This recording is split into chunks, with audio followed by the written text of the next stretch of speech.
본격 활동을 개시한 특검이 신속하게 움직이고 있는데요.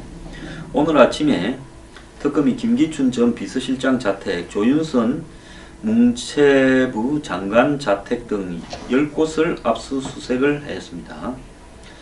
자, 김기춘 실장에 대해서는 아마 이 문화부 1급 6명에 대해서 일괄 사표를 받은 부분, 또 유전용 전 문체부 장관에 대해서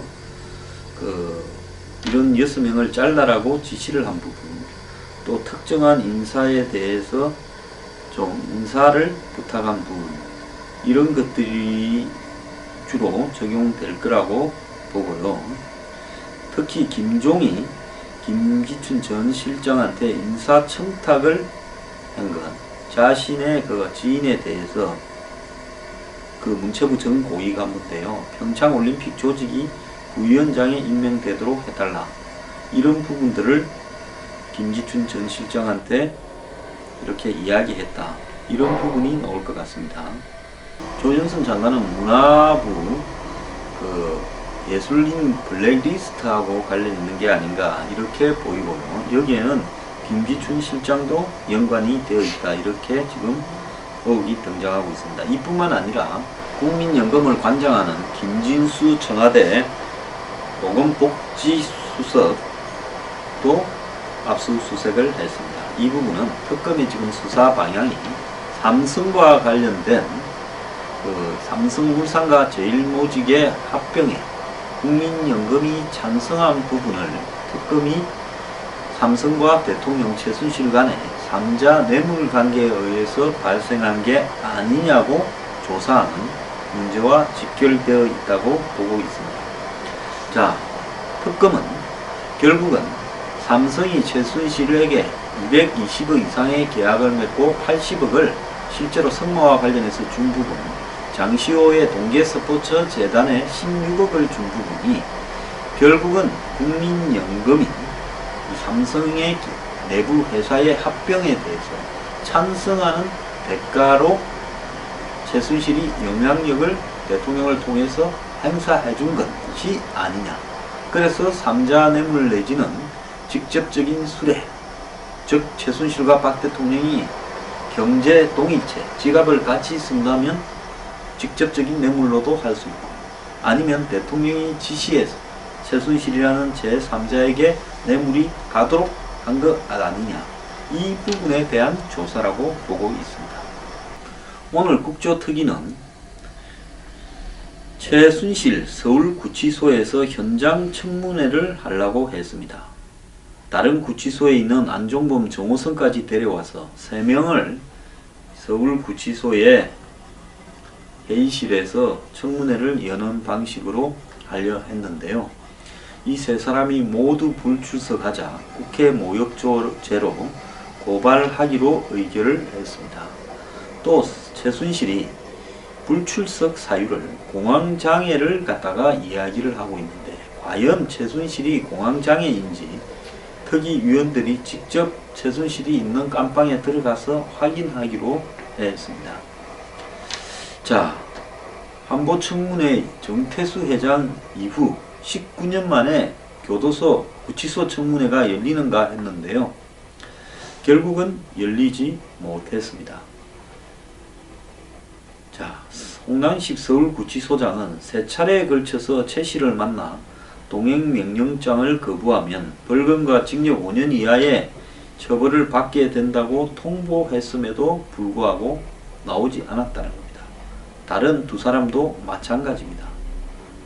그래서 이 국회 특조위원들, 즉 국회의원들이 가서 직접 확인한다고 하는데요.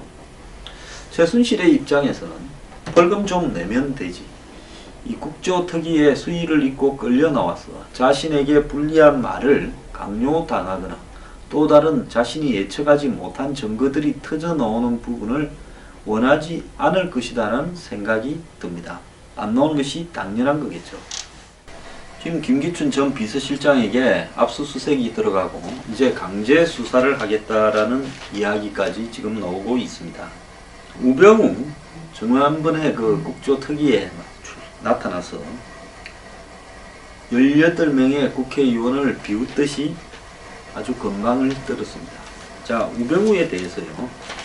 이제 특검은 이석수 특별감찰관이 미르와 그 다음에 K스포츠 두 재단에 대해서 감찰에 착수하자마자 선배인 이석수에 전화해서 형 어디 아파 했다라는 이야기, 결국 최순실에 대한 여러가지 감찰을 무력화시키려고 했다라는 부분, 그리고 더 나아가서 정윤회와 3인방 찌라시 사건 때도 2014년 5월에 청와대에 들어온 우병우가 민정수석을 제치고 민정비서관으로서 사실상 정윤회 사건을 마무리 짓는데 결정적인 역할을 한 게 아닌가, 이런 부분도 조사가 되어야 될 거라고 봅니다. 또 더 나아가서요, 우병우 개인의 땅과 관련해서 시세보다 비싸게 넥슨의 김정주한테 팔았다는 부분에 대한 의혹도 저는 다시 조사가 될 문제라고 생각을 합니다. 자, 우병우는 세월호 사건 때 이 해경의 서버를 압수수색하려는 광주지검 검사들의 어떤 시도에 직접 전화를 걸어서 이 수사를 방해했다, 이런 이야기도 듣고 있고요. 진경준 검사장이 그렇게 130억에 김정주 넥슨 사장으로부터 받은 주식을 가지고 있음에도 불구하고 검사장으로 승진되게 하는데 협조했냐, 또 방사청의 차장이나 이 방사청의 법무 이 감찰관을 임명하는 부분에서 부당한 영향력을 행사했냐, 그리고 아까 말한 가족과 관련된 정강 또는 토지 소유관계에서 문제가 있는가, 이런 것들이 좀 밝혀져야 될 거라고 봅니다. 근데 최근에 흥미로운 이야기가 나왔어요. 우병우의 장인 이상달의 사무실에, 이상달이 살았을 때 건설업, 토지 투자업 등을 많이 했죠. 고령 출신인데 고령 향후의 회장을 했습니다. 최근에 최순실의 변호인으로 됐던 이경재도 고령 향후의 부회장이고요. 그 고령 향후의 모임에 지금 새누리당 이완영 의원이 가 있는 모습도, 이경재 옆에 앉아 있는 모습도 사진을 여러분들이 보셨을 겁니다. 물론 이번에 청문회하고는 관계없이 그 훨씬 이전에 찍힌 사진인데요. 이완영 의원은 고령, 성주, 칠곡 이 세 개 군의 지역구를 두고 있습니다. 그런데 최태민이 생전에 이상달 씨 사무실을 자주 들렀다, 그리고 둘이 고스톱도 치고 대화를 나누기도 했다라는 이야기가 지금 이상달 사무실 근무했던 사람들로부터 나오고 있고요. 또 최순실이 김장자, 즉 우병우 장모 이상달 씨 부인과 작년에 우병우가 청와대에 들어간 직후 장은택, 고영태 등을 데리고 같이 골프를 쳤다, 이런 이야기까지도 나오고 있습니다. 물론 김장자 여사가 하는 3단 개발의 기흥CC 골프장에서 골프를 쳤죠. 그래서 한간에 나오는 이야기는 결국은 최순실 집안은 이상달, 김장자 집안과 잘 아는 사이다.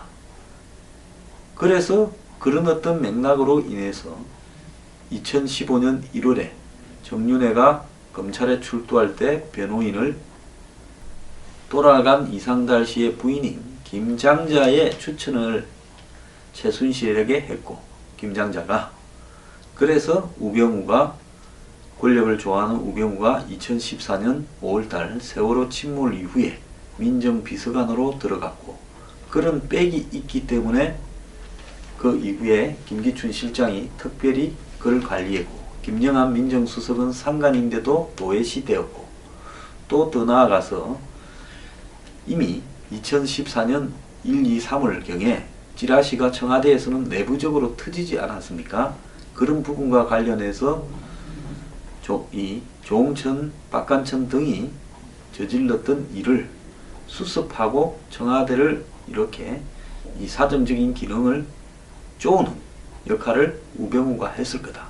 그래서 2014년 11월에 세계일보가 다시 3인방 찌라시 건을 터주니까 우병우가 나서서 이 문제를 찌라시 사건의 실체보다도 더 나아가서 이 정보 유출 책임을 국기문란으로 몰면서 수습을 하게 했고, 그 수습 방안을 박 대통령에게 다 보고하고 진두지휘한 다음에 그 과정에서 김영한 수석이 옷을 벗게 되니까 그 자리에 우병우가 수석으로 바로 올라갔다.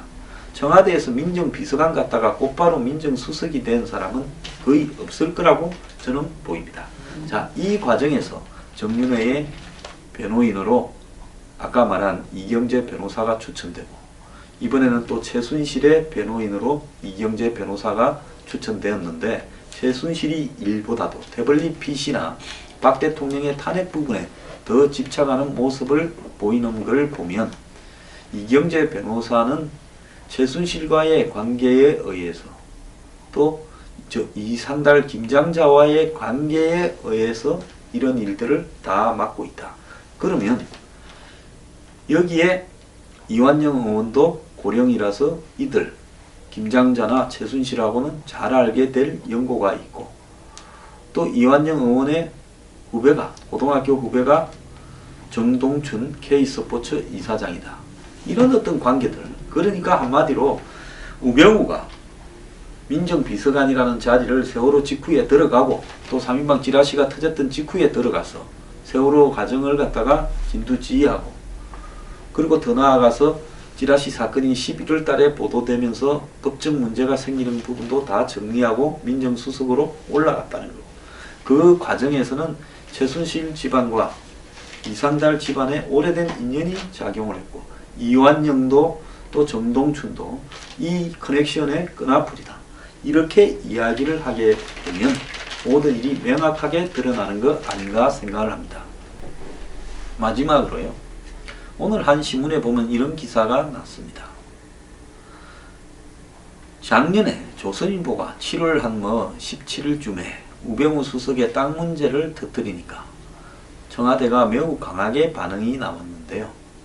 사실은 우병우 때문이 아니라 그 전에 7월 20일 전후에서 조선일보 TV조선에 기자가 카메라를 몰고 최순실 사는 곳에 지하 주차장에서 최순실 얼굴을 이렇게 찍으면서 김종 문화체육부 차관을 아느냐고 묻는 장면이 나중에 사건이 본격화되고 한 두세 달 뒤에 나오지 않았습니까? 자, 최순실은 즉각 이 사실을 청와대에 알렸을 것이고, 청와대 입장에서는 TV조선이 우병우 땅 문제를 터뜨리는 이유가 결국은 최순실 게이트 사건을 이렇게 만들기 위해서 그 전제로 최순실의 보호막격인 우병우를 제거하려는 거 아니냐, 이렇게 박 대통령이나 청와대 핵심은 받아들였을 거라고 봅니다.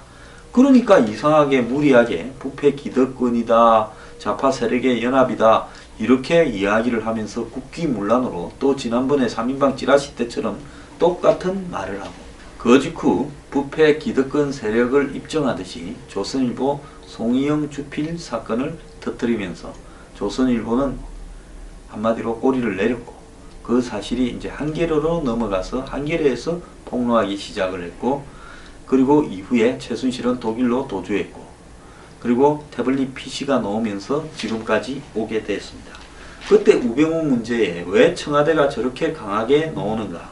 대통령이 소명의 그날까지 고난을 벗삼아 꿋꿋이 버티고 온갖 음해와 모략에도 진실이 이긴다고 이야기한 부분도 결국은 최순실을 향해서 뭔가가 터지기 시작하는 전조로서 우병우에 대한 공격을 이해했다는 겁니다. 조선일보가 물론 뒤에 것까지 다 생각을 하면서 했는지는 잘 모르겠습니다만은, 어쨌든 청와대는 우병우 문제가 결국 최순실을 문제를 접근하기 위한 미끼였다, 이렇게 받아들였다는 겁니다.